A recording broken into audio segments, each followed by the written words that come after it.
taking a break from comic books for a moment because I do have other hobbies. But today I'd like to talk about Sea of Thieves. Um, I'm I'm a huge fan of Sea of Thieves. I've played it quite a bit, not as much as some, but quite a bit, a respectable number. And this is sort of been recently my go-to relaxation game in between real life and writing and all of that sort of stuff. This is where I go to unwind, and I don't actually have a problem with the game Sea of Thieves. I think it's incredible. It's a giant open world sandboxy pirate game where you can basically do pirate stuff however you want to do it, and how you choose to do it is completely up to you.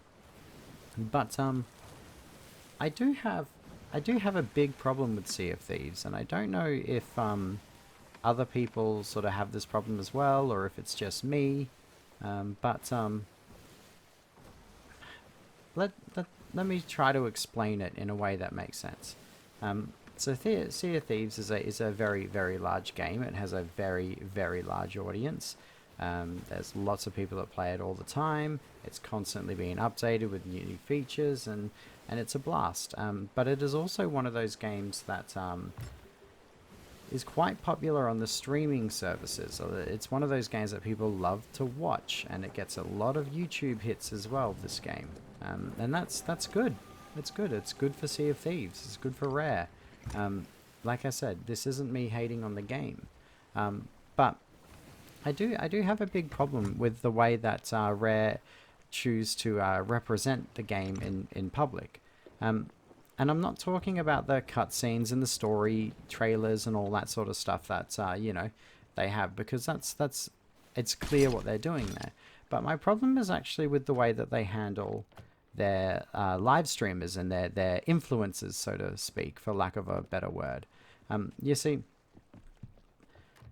Sea of Thieves is as I said, an open world pirate game where you are plopped on a random server with random people. Like, there's up to 6 ships per server, I believe. Although recently, I think they changed it to 5.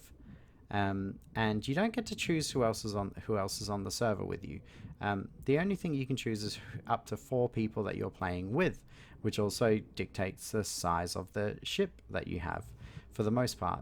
Um, and there are ways around this. People do what's called server hopping, where one person will find a good server, and they'll like something you could recognize, like this type of missions that are up at the moment, or something along those lines, or they'll fly a certain flag that makes you visible on the map, and then their friends will constantly connect, disconnect until they find you on the server, so that way you can have 2 ships sailing together. And it's sort of discouraged. The Rare designed this game to be that you're supposed to interact with the community on the server.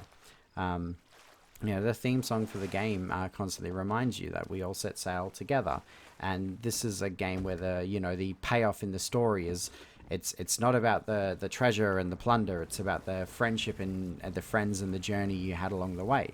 Like, that's sort of the big message they have, which is fine. Yeah, we've seen that a million times before.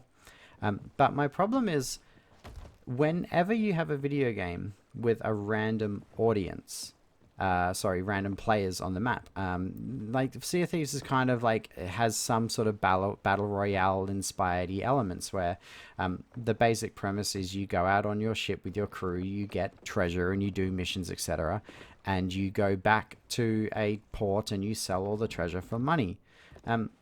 And the whole hook is, there are other pirates in the ocean, and the more treasure you have, the more the more incentive they have to sink your ship and steal it all. It's pirate law. So that's sort of the risk. So you often, you'll have some treasure and you have to decide, do we keep playing, or do we beeline it to a port and sell what we have, or do we try and build up a treasure combo and risk losing it all? And that's the excitement from the game. But what Rare have done to get back on track is, Rare have given the popular streamers and players an out. They give the streamers private servers to play on, where the streamers can invite and give people a code to join them. And this has me feeling all sorts of wrong. Um, you see, I believe this misrepresents the game, and I think it's an intentional misrepresentation because the average Sea of Thieves experience goes a bit like this: 8 out of 10 games, 4 out of 5 games, you'll spawn on the port, and then within 10 minutes, another player will see you, and that player will generally be a larger ship unless you're playing with your friends, and they will attack you regardless of whether you have items or not. They will call you profanities, certain words I cannot say in this video, nor do I want to. And they will make you feel really bad about yourself for being a bad player. And then they will sail away with all your stuff laughing about it. Or they'll find you again and they'll keep doing it over and over again. There are even players who, once they kill everyone on a server, they then just go and join another server to kill everyone on that server until all the servers are left empty. And it's not a good experience. 2 out of 10 games, you'll have a friendly ship come along and you'll have a fun interaction, and that's where this game shines, is the good experiences. But more often than not, it's a bad experience. So much that friends of mine have told me that they've uninstalled the game and they have no motivation to play it again because more often than not, every time they log in, they just get attacked by a bunch of teenagers who, act like it's a Call of Duty Modern Warfare 2 lobby. So what Rare have done to combat this for the streamers is they've given the streamers private servers.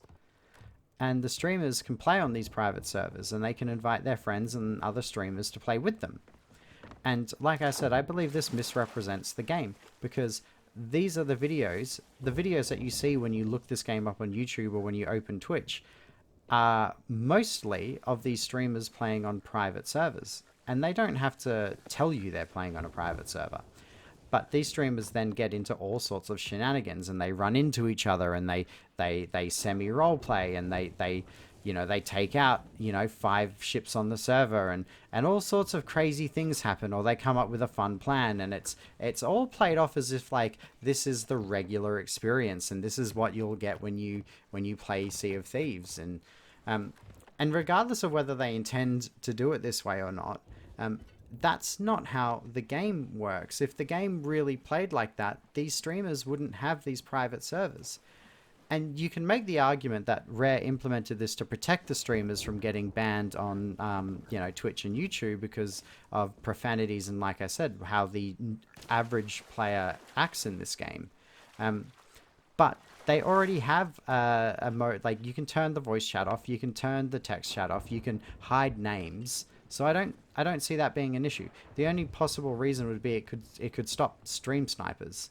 But good luck, actually getting into the same server as someone else. It's pretty difficult to do. But my problem is Rare do this. They've given this private server out to all the popular streamers, not the average players like me.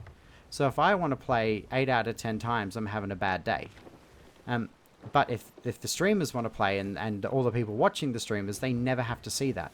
They see the best of the game that the game has to offer. And they never get to see the bad.